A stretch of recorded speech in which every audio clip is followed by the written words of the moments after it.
Topic natin ngayong araw ay tungkol sa hernia or loose loss. 'Di ba minsan nakikita natin biglang may bubukol dyan. So ito po ang sintomas ng loose loss. May para kang makikitang bubukol dun sa tiyan mo. Kasi pag sinabing loose loss, dito yan sa buong tiyan. Masakit o hindi, mawawala pag nakahiga. Yan po yung mga signs and symptoms. As number 2, mabigat yung pakiramdam mo dun sa tiyan mo.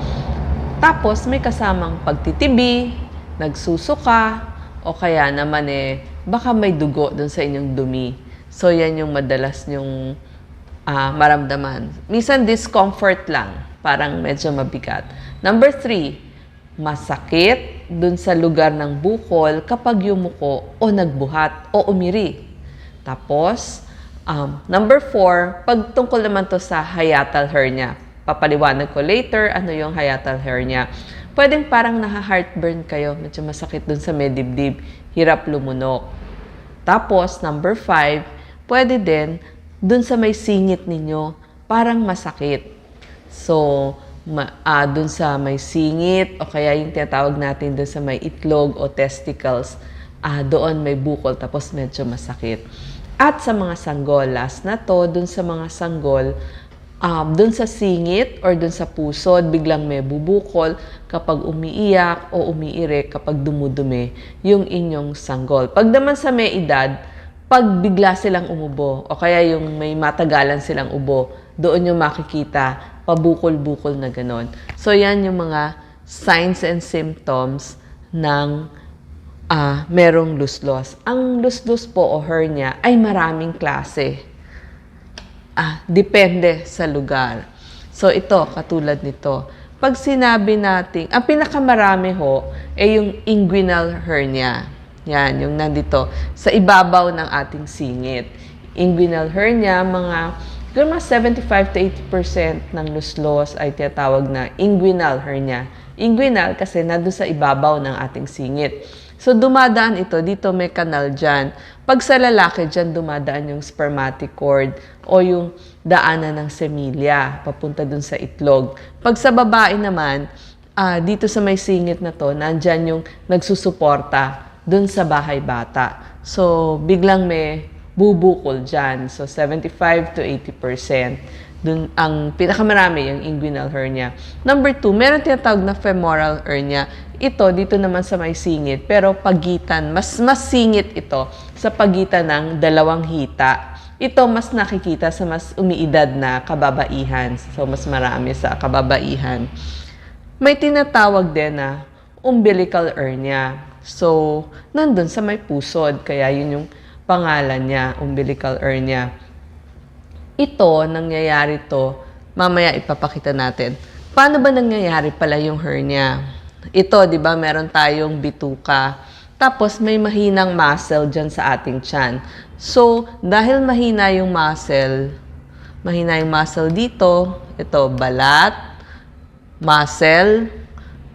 Dahil mahina dun sa lugar na yon, medyo sisilip o sisingit yung bituka nyo dyan. Kaya, umuumbok siya. Naging parang bukol. Yan po yung tinatawag natin na hernia o loose loss. Sa mga babies naman, kapag pinanganak, 10 to 20% ng sanggol, makikita nyo parang may bukol dun sa kanilang pusod. Lalo na kapag umiiyak o umiire. Siyempre, dudumi din yung babies. So, bubukol-bukol yan. Hinihintay nilang mag 5 years old yung sanggol hanggang maging bata at sana ang dalangin natin sumara nga yun.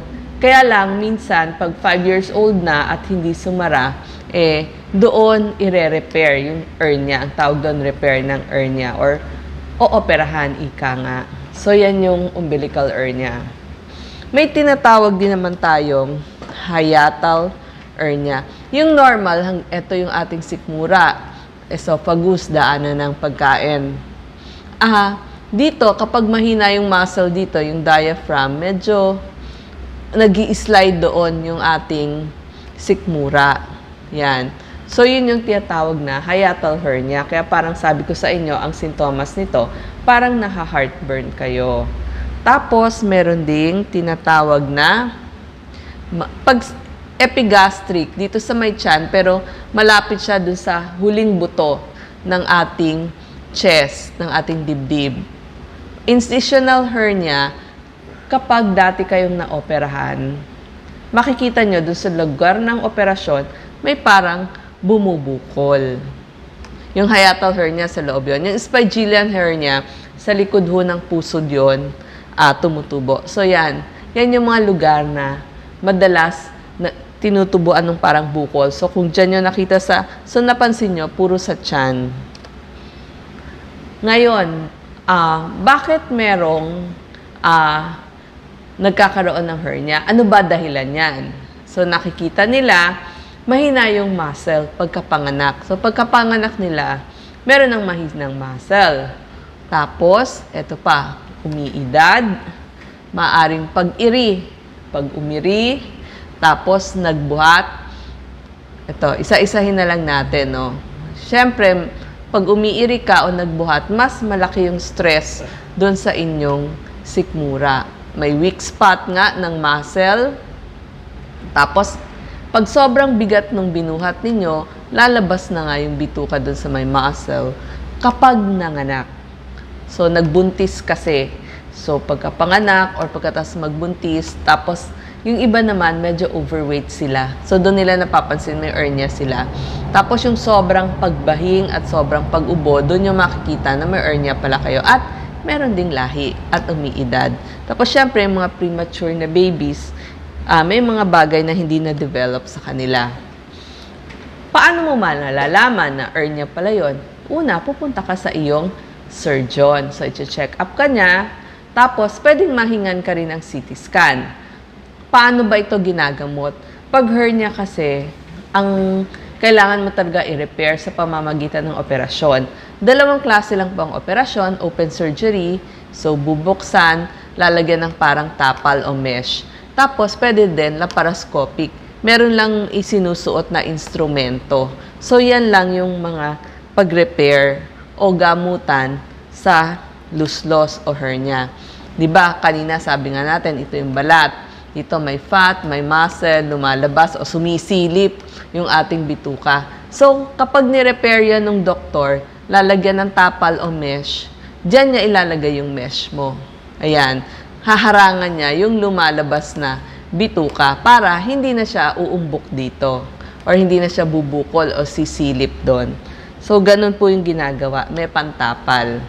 Ngayon, paano mo malalaman kung kailangan ka nang pumunta sa emergency room? Kasi minsan po, na-strangulate o sabihin, naiipit yung lumabas na bituka doon.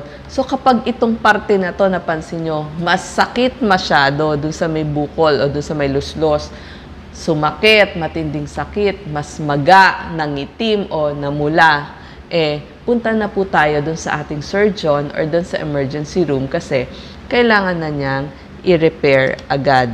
So, yan lang ang pwedeng gamutan kapag may luslos. So, minsan pwede naman kayong maghintay-hintay. Kapag maliit pa kasi yung luslos, pwedeng maghintay. Pero kapag lumaki na or hindi nawala, doon na kailangang i-repair yung inyong hernia. Salamat. So, para ma-prevent natin, kailan kasi pagkapanganak nyo, nandun na talaga yun hindi na mawawala.